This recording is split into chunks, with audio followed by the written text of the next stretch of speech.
Good morning mga Nay, it's Monday. So, ayan, kung naririnig nyo ay umuulan, walang pasok ang mga estudyante.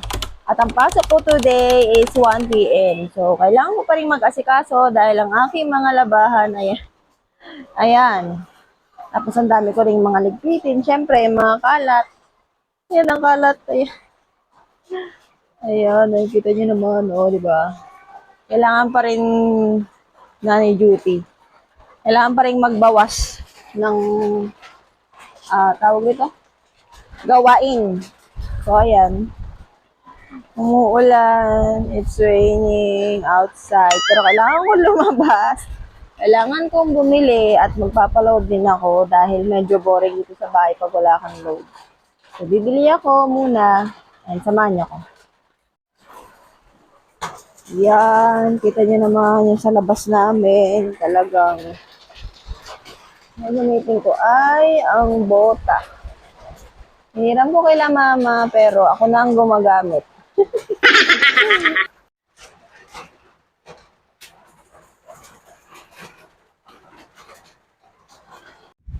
So, ayun.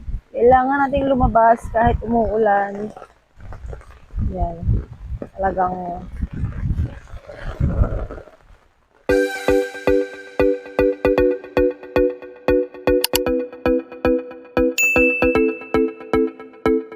Hello, hi mga Nay! Late upload na naman tayo as usual for today's video.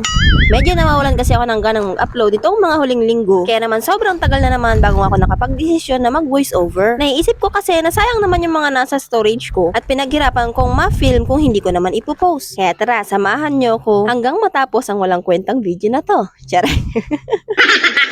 At syempre, dahil nangihinayang tayo sa pamasahe, halika't maglakad kahit na umuulan. Buti na nga lang at meron akong nahiram na bota dahil medyo baha yung daan ngayon gawa ng pag-uulan nga. Ipapakita ko rin sa inyo yung dinadaanan namin kapag ganitong panahon na maulan. Kita nyo naman na talagang lubog sa tubig at sa putik. Kaya naman, kailangan talaga na yung mga estudyante merong mga sariling bota. Yun nga lang hindi ko pa ma-provide. Kita nyo naman na maski ako nangihiram lang Natatawa pa nga ako sa suot ko dyan kasi nga hikli ng short ko tapos yung bota ko ang laki. Kasi naman kung hahabaan ko yung suot kong pang ibaba ay naku mababasa lang din dahil dun sa ulan. Dumaan nga muna ako dito sa tindahan dahil ang una kong bibilhin ay yung butane. Kailangan ko mapasiguro yung butane kasi para naman ma-sure ko na meron kaming ipang luluto.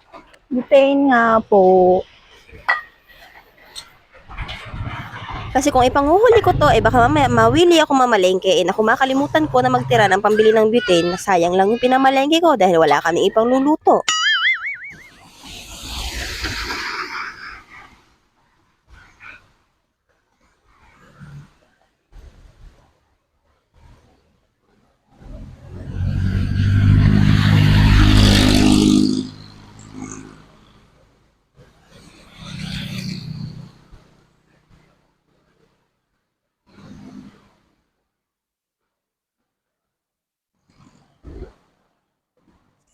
At eto, naglalakad na rin ako papuntang palengke at yung mga binili kong butane iniwanan ko muna dun sa tindahan. Basta ang importante, nakabili na ako ng may laman. At kung nakikita nyo ngayon sa dulo na yun, nandun pa yung palengke. Mukha lang malayo, pero malapit lang yan. Paload nga po, Go Plus 99.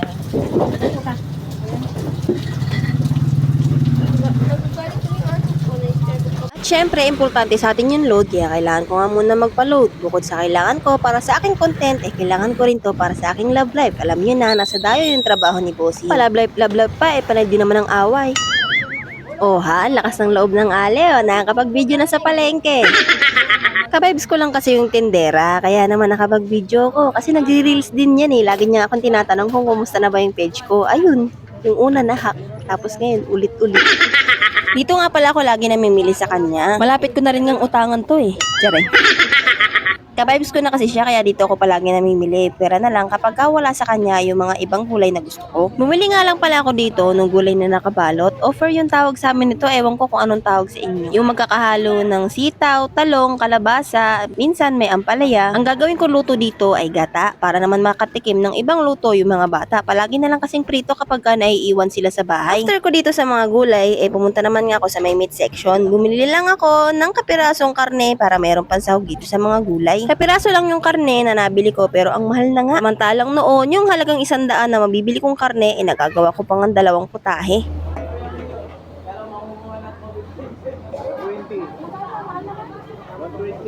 plastic. 65 lang. Sama ka may libre. 74 pesos na agad yung kapiraso na yun, Diyos mio. At syempre dahil magiginataan nga ako, dumiretso na rin ako dito sa tindahan ng mga nyog. Pinili ko nga lang yung medyo mura at yung 20 pesos ang isa. Konti lang naman yung lulutuin ko kaya doon na lang muna tayo sa maliit. Hindi kasi ako nakahingi sa mabait kong kapitbahay gawa ng medyo maulan-ulan nga. At after ko sa palengke, dito naman nga ako dumiretso sa tindahan ng mga feeds. Kawawa naman kasi yung aking mga ducks at yun, wala na nga silang pagkain ay kihati na nga rin sila sa kanin namin. Bumili na rin ako ng maliit na tubigan para dun sa mga manok. Kasi daling matapon ng mga tubig nila pag nakalagay lang doon sa mga baon. After nun, syempre, lakad na uli pa uwi. Eto nga't inabutan pa nga ako ng medyo malakas na ulan. May nakasalubong pa akong kakilala, kaya eto't nagpa-video pa nga ako. Kunwari, patay mali siya. At ayan po ang itsura ko habang nagbibideo kahit na malakas yung ulan. Diba? Lakas ng powers. Maraming salamat po sa nag-video sa akin. Kilala mo na po kung sino ka. Sa uulitin.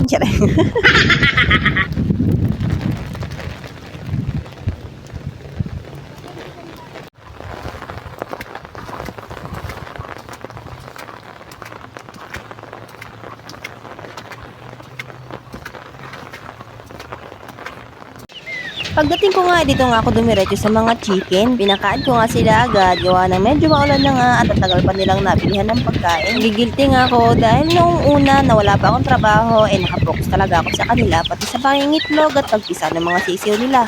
Ngayon na wala na akong masyadong time sa pag-aalaga sa kanila, gawa ng meron na nga akong trabaho. At ang naka-assign na ngayon sa pagpapakain sa kanila ay si Kuya Vil. Pati yung ginawa namin noon na kulungan ng mga ducks, kung nakikita nyo medyo sira-sira na din, kaya ayan yung ilang mga ducks namin nasa labas na rin ng kulungan. Ilang buwan na rin kasing wala dito si Bossing kaya hindi na rin tumaasikaso at kung nandito naman siya, saglit lang yung uwi niya kaya iilang gawain lang din yung kaya niyang tapusin. Yan at tanghali na. So, magluluto muna ako ng ulam. Ang gagawin ko ay kinataang sitaw at kalabasa. Siyempre, may ibang halong gulay kasi yung binili ko lang ay yung nakabalot. So, nilagyan ko lang siya ng konting karne. Tapos, ayun, gatain na natin. Yan na yung pangalawang gata. Hindi ko siya igigisa kasi medyo mamantika. Lalagay ko lang tong karne, pakukulungin ko lang karne ng pork. Tapos lalagyan ko lang ng luya at saka sibuyas. Tapos paminta.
After ko nga maluto tong gulay, ibinilin ko na nga lang kay Kuya Vil na kumain na lang sila at matulog dahil ako naman ay papasok na. At syempre after nito working mode na kaya naman wala na ako ganong na i-film pa. At hanggang dito na nga lang po muna for today's video. Thank you for watching!